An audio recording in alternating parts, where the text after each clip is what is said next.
Hello, today I am going to be talking about how to get better at ear training. So this video is for all musicians and all levels. I originally made it as a video to help my jazz improvisation students, but it applies to any genre of music, especially if you're trying to work on your ear training. So what ear training is it's training our ear to hear different sounds, different intervals, and be able to recognize pitches more quickly, which makes us better musicians and improvisers, and just makes playing music more enjoyable and easier in general. So, and you can definitely train your ear.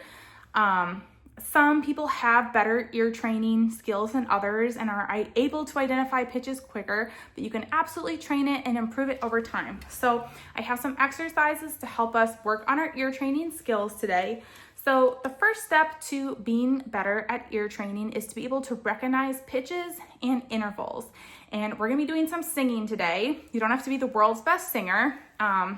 I play clarinet and saxophone, and I'm going to be singing along with you on the internet. So do this from the comfort of your home. Singing is how we can translate what we're hearing in our ear to our instrument. So the first thing that makes us great at ear training is the ability to recognize pitches. So you can do this with a piano if you have a piano at home.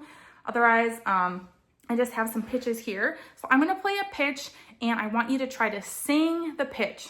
So here is our first pitch. Put that a little bit louder here. So I want you to try to sing that pitch on any note. La. So if you're having a hard time singing with that pitch, so try to match me. La. The first step is to figure out if you're too high or too low. Maybe you're somewhere like la.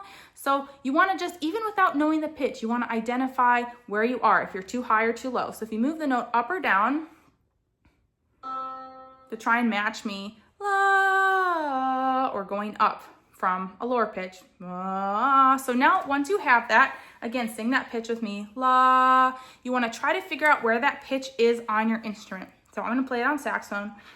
And this also really helps with your intonation. I'm actually a little bit flat here. So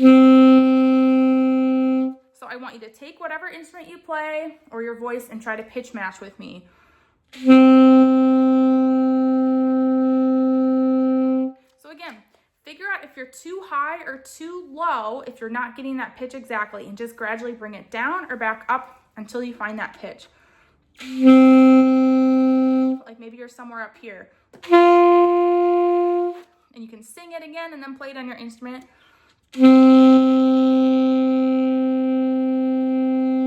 So that pitch was a concert C. So I'm playing alto saxophone, that's my A on saxophone. If you're playing a B flat instrument, that's gonna be your D.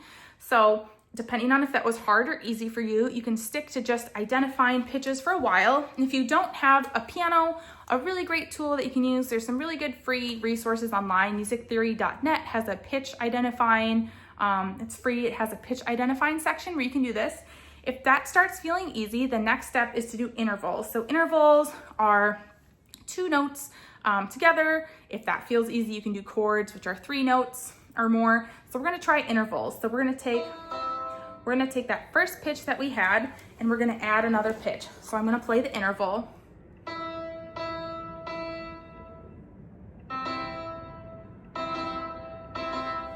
And I'm just using my Sibelius computer that I did for that. So I want us to play that first pitch. Singer, play that first pitch, the C, la. And then we're gonna try to figure out what that next note is on top of it.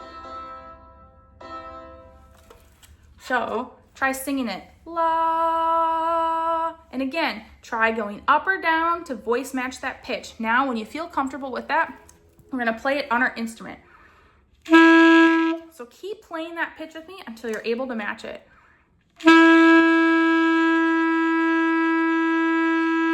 Then you can play the 2 pitches together. If you play a woodwind instrument like clarinet, sax, or flute, obviously we can't play 2 pitches at once. If you play the piano, you're in luck. So that's what the interval is. It's a C and an E. I'll put it up on the screen so you can see how you did. That's my A and C sharp on alto saxophone. If you're playing a B flat instrument, that's gonna be your D and your F sharp.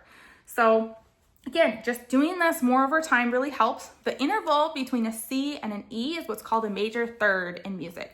So it's also important for us to identify interval quality, like minor or major, and how big the interval is, like a fourth or a fifth. I'm going to talk about some examples of where intervals are in music. So that's a major third, da da. There's also examples of minor thirds and other kinds of intervals. So it's helpful to be familiar with what songs are using these intervals. So an example of a minor third would be a C and an E flat together. Let me play that so you can hear it. So a really great example of another kind of interval is a tritone, which is a flat 5 or a sharp 4. You can think of it that way. That's also called the Maria interval. So in West Side Story,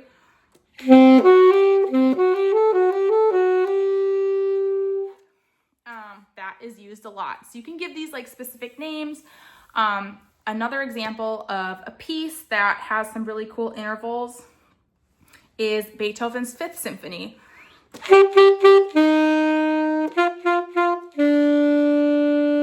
So that first interval is actually a major third, the G and the E flat together. And